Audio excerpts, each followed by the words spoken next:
good discussion about monetary policy, Robby. That Yes. always brings the viewers in. The most fascinating subject of all. Well, people of my ideological bent will say that it is not Jerome Powell that's the problem, but the Federal Reserve System itself. Ron Paul, my intellectual I knew Ron was hero, about to get a glowing mention. has actually, I saw he had some commentary recently saying it's not, the question shouldn't be who should have more power over this, Trump or Jerome Powell. It's the institution of the Fed.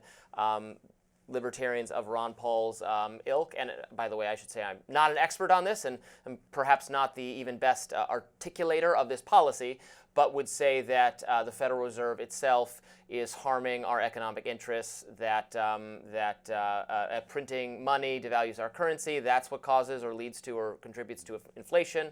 So if you have that problem, you're always going to eventually have inflation. So I am not expert enough on the debate about whether the Fed, the abolish the Fed argument. That gets into esoteric theories that I just don't know enough about. But the point is the Fed does exist and it does have independence, and Trump is naturally enough trying to trample on that independence, as we noted in the introduction, against a Fed chair who he himself appointed back in 2017.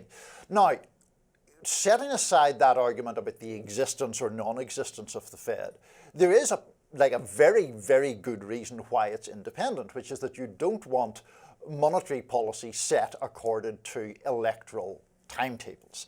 And in relation to what Powell said in the clip that we played, this is not really disputed by anybody outside the hardcore Trump MAGA world. You and I have talked about the tariffs and the fact that they do indeed obviously raise inflationary risks. That is the nature of tariffs.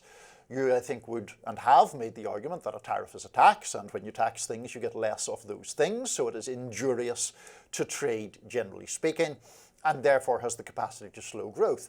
So when Powell talks about a survey that the Fed has conducted there, essentially showing a bigger risk of stagflation, that's true, and Trump just doesn't want to hear it, it seems to me.